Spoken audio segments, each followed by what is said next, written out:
মনে রাখবেন, স্রোতের বিপরীতে চলা মানুষগুলোই কিন্তু অমর হয়, তারাই পৃথিবীতে টিকে আছে। পৃথিবীতে যত নবী এসেছেন, যত রাসূল এসেছেন, তারা সবাই স্রোতের বিপরীতে ছিলেন। তাদের কথা সমাজের অনেক নবী আছে, তাদের কথা সমাজের 1% মানুষও শুনে নাই, অনেকের কথা সমাজের 5% মানুষও শুনে নাই। যারা শুনে নাই, যারা মূলধারা ছিল, যারা স্রোতে ছিল, তারা হারিয়ে গেছে খড়কুটোর মতো। নবী রাসূলরা এখনো টিকে আছে। ফেরাউনের নামে কেউ নাম রাখে না, কিন্তু মুসার নামে মুসলমানরাও নাম রাখে, খ্রিস্টানরাও নাম রাখে, ইহুদিরাও নাম রাখে। আপনি যদি দেখেন হামান, কারুন, নমরুদ, তাদের কারোর নামে কেউ নাম রাখে না, কিন্তু ইব্রাহিমের নামে খ্রিস্টানরা, ইহুদিরা আব্রাহাম রাখে, আমরা ইব্রাহিম রাখি। অর্থাৎ সারা পৃথিবীতে সমস্ত ধর্মের মানুষের কাছে প্রায় সমাদৃত। যারা স্রোতের বিপরীতে চলতে শিখে তাদের কষ্ট হয়, এই কষ্ট করে বুক টান টান করে স্রোতের বিপরীতে দাঁড়িয়ে বাধা বহুত আসবে, পেটে লাথি পড়বে, খাবার আসবে না, ক্যাশে টাকা আসবে না, ব্যবসা লাঠে উঠবে, বহুত কিছু হবে, কিন্তু আমি আমার আদর্শে কম্প্রোমাইজ করবো না। আমি মুসলমান, আমাকে আল্লাহর সামনে দাঁড়াতে হবে। ব্যবসা শুধু এখানে যদি থাকতো তাহলে ঠিক আছে, যা ইচ্ছা তা করতাম। ব্যবসা তো এটাই শেষ না, আসল ব্যবসা তো শুরু হবে আমার মৃত্যুর পর। সো আমি কি করছি তার প্রত্যেকটা টাকার হিসাব আমাকে পাই পাই করে দিতে হবে, যে আমি কি সৎভাবে কামাই করেছি না অসৎভাবে কামাই করেছি। সো এই জায়গায় আপনারা কম্প্রোমাইজ করবেন না। কঠিন কাজটা বিনিময়ে তো আল্লাহ তাআলা জান্নাত দিবেন। ইমানদারের বিষয় নবী করিম সাল্লাল্লাহু আলাইহি ওয়াসাল্লাম বলেছেন, আজাবান লি আমরিল মুমিন, ইমানদারের পুরো বিষয়টাই অদ্ভুত। ইন্না আমরাহু কুল্লুহু খায়র, ইমানদারের সবকিছুতে কল্যাণ। ইন আসাবাহু খায়রুন শাকারা, ইমানদার যদি ব্যবসা করে লাভবান হয়, কোনো কাজ করে সাকসেস হয়, তাহলে সে আল্লাহর কাছে কৃতজ্ঞতা আদায় করে সিজদায় পড়ে যায়, শুকরিয়া জানায়, ক্রেডিটটা আল্লাহকে দেয়, নিজে ক্রেডিট নেয় না। তো এর মাধ্যমে তার একদিক থেকে লাভবান হয়েছে, আবার শুকরিয়া আদায় করে, কৃতজ্ঞতা আদায় করে আল্লাহর কাছে সে বিনিময় লাভ করে, দুই দিক থেকে লাভবান হয়ে গেল। আর যদি ইমানদার লুজার হয়, ক্ষতিগ্রস্ত হয় তার ব্যবসায়, তার কাজে, তখন সে সবর করে, ঠিক আছে আল্লাহর ফয়সালা আমি মেনে নিয়েছি, আল্লাহ যা আমার জন্য কল্যাণে তাই রেখেছেন, এই পরিণতি যেটা আমার বরণ করতে হয়েছে, এর বিনিময়ে যদি আল্লাহ আমাকে কিয়ামত দিন বলে, যাও তোমাকে আমি ব্যবসায় অনেক লস দিয়েছি, তুমি ধৈর্য ধারণ করতে পেরেছো, সো তোমাকে এখন জান্নাত দিয়ে দিলাম, তাহলে আমার বেস্ট ডিলিংস এটা। লাখ টাকা কামাইলে কত আর কামাইতাম, অনন্ত অসীমকালে জান্নাত পেয়ে গেলাম। অতএব বিপদে যদি সে সবর করে, ফাকানা খায়রাল্লাহ, সেটাও তার জন্য কল্যাণের হয়। আপনারা যদি সততার সাথে ব্যবসা করেন, ব্যবসা যদি লাভবান হন, শুকর আদায় করবেন আল্লাহ তাআলা, তাহলে ডাবল লাভ হবে।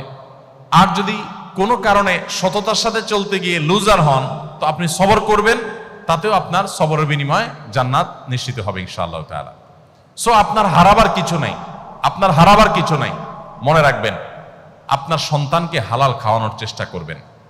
আমাদের মায়েরা আজকাল 2, 3, 4 বছর বাচ্চাদের পিছনে খাবারের বাটি আর চামচ নিয়ে যেভাবে দৌড়াদৌড়ি করে, যেভাবে চোর পুলিশের মতো দৌড়াদৌড়ি করতে থাকে, ছুটোছুটি করতে থাকে, এর শিকিবার চেষ্টাও যদি মায়েরা বাবারা করতেন, যে সন্তান যেন হালাল খায়, খাওয়ানোর জন্য তো যতটা অস্থির, তার 4 ভাগের 1 ভাগও যদি আমরা অস্থির থাকতাম সন্তানকে হালাল খাবারের ব্যাপারে, যে হারাম যেন না খায় আমার সন্তান, আমার ব্যবসা হোক আর না হোক আমি হারাম খাওয়াবো না, এই চেষ্টা যদি করতেন, তাহলে আমাদের জীবনটা স্বর্ণের হয়ে যেত, সোনালী সমাজ, সোনালী পরিবার আমরা পেয়ে যেতাম।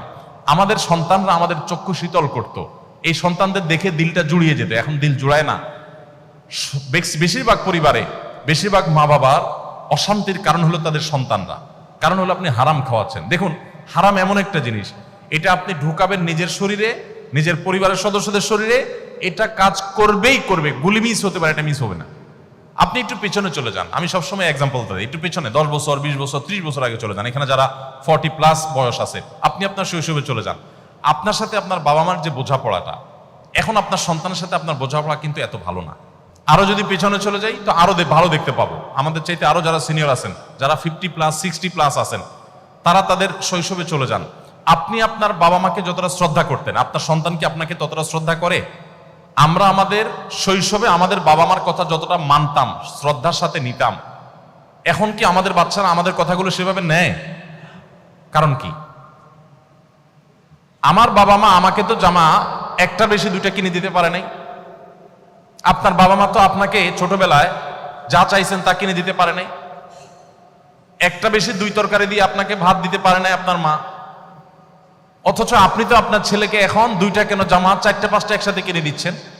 আপনি তো আপনার বাচ্চাকে কোনো দিকে তাকাইলেই সেটা কেনার জন্য পাগল হয়ে যাচ্ছেন। আব্বু কি খাবা, কি তোমার লাগবে, এটা জিজ্ঞেস করতে করতে মুখ দিয়ে ফেনা তুলে ফেলছেন। আপনার ওয়াইফ তো 1 তরকারি না 5 তরকারি দিয়ে খাবার দিয়েও বাচ্চাকে খাওয়াতে পারছে না। এত খাবার দিচ্ছেন, এত সার্ভিস দিচ্ছেন, এত কষ্ট করছেন, এত কিছু দিচ্ছেন, এরপরও বাচ্চা আপনার কৃতজ্ঞ না, আর আপনার বাবা মা এত কিছু দিতে পারেন না কিন্তু আপনি তাদের প্রতি কৃতজ্ঞ ছিলেন, তাহলে তখন কি ছিল এখন কি নাই একটু মেলাবার সময় আমাদের এসেছে। কিছুই দিতে পারেন নাই তারা, কিন্তু আমরা তাদের জন্য পাগল পড়া, আর এখন এত কিছু দিচ্ছি কিন্তু ওরা আমাদেরকে দেখতেই পারে না। একটু জোর করে কথা বললে তারা রাগ করে, এবার তাদের পায়ে ধরা লাগে। 3-4 বছরের পোলাপান, 5-6 বছরের পোলাপান, একটা বেশি 2টা ধমক দিলে এরপর মা বাপ তাদের কাছে সরি বলতে বলতে শেষ। ওর তেল মাখতে মাখতে মার দিন যায়, ওর তেল মাখতে মাখতে বাপের দিন যায়, কারণ ওর মুড অফ হয়ে গেছে, ও রাগ করছে, ও রুমের দরজা আটকে ফেলছে, সে রিয়্যাক্ট করতেছে। আমরা কোথায় চলে যাচ্ছি আমরা নিজেরাও ভাবছি না। এই বিষয়ের যদি আপনি 10টি কারণ খুঁজে বের করেন, তার মধ্যে একটি কারণ এটা যে আপনার বাবা মা আপনাকে হালাল খাওয়াইছে, আপনি আপনার সন্তানকে ওই রকম সন্দেহাতীত হালাল খাওয়াতে পারছেন না। আপনিও হালাল খাওয়াচ্ছেন, বাট আপনার হালালটা আপনার বাবা মা যেরকম খাওয়াইছেন ওরকম পিওর হালাল আপনি দিতে পারছেন না। এটার এফেক্ট আপনার সন্তানের মধ্যে পড়ছে, এবং জেনারেশন যত সামনে অগ্রসর হবে যত বেশি আপনি হালাল উপার্জনের ক্ষেত্রে ছাড় দিবেন। আপনার কাছে টাকাটাই মুখ্য, আপনি লাখপতি হতে চান, কোটিপতি হতে চান, আপনার হালাল হারাম দেখার দরকার নেই। তো আপনার সন্তান শুধু না, আপনার পুরো জীবনটা দুর্বিষহ জীবন হবে।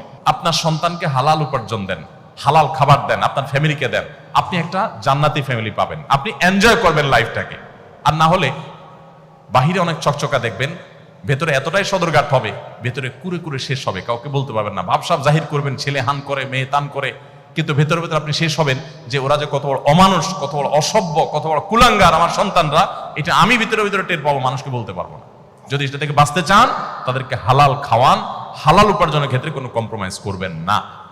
আত-তাজিরুস সাদুকু মা'আন নাবিয়্যিন ওয়াস সিদ্দীকিন, যে সমস্ত ব্যবসায়ীরা ব্যবসার ক্ষেত্রে সততা অবলম্বন করেন, কিয়ামতের দিন তারা নবীদের সাথে, আল্লাহর সিদ্দিক বান্দাদের সাথে, প্রিয় আল্লাহর ওলিদের সাথে তারা কিয়ামতের দিন উঠবে বিশেষ সম্মানিত এবং বিশেষ মর্যাদাবান মানুষ হিসাবে। অতএব সততার সাথে ব্যবসা করার জন্য আমি আপনাদেরকে অনুরোধ করব, আহ্বান করব।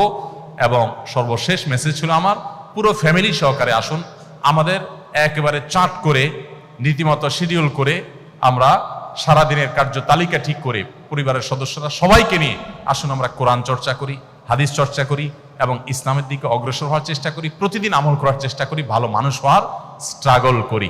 এবং সেটা পুরো পরিবারের সমস্ত সদস্যদেরকে নিয়ে, এবং পরিবারের সদস্যদেরকে একটু সময় দেন, নিয়ে একটু বসেন, সমস্ত মোবাইল টোবাইল অফ করে, মোবাইল সব দূরে রেখে 10 মিনিটের জন্য বসেন, যে 10 মিনিটের জন্য মোবাইল থেকে দূরে থাকো সবাই। আসো আমরা একটু পর্যালোচনা করি, আমরা আল্লাহ থেকে কে কতটা অগ্রসর হতে পেরেছি, কে কতটা দূরে সরে গিয়েছি, আমরা একটু পর্যালোচনা করি। ইনশাআল্লাহ আমি আশা করি এরকম একটা লাইফ যদি আপনি করতে পারেন, এরকম একটা ফ্যামিলি যদি আপনি করতে পারেন, আপনার ফ্যামিলিটা আপনি উপভোগ করবেন, আপনি এনজয় করবেন। সবাই সততার সাথে এবং সুন্দরভাবে জীবনযাপন যেন করতে পারি।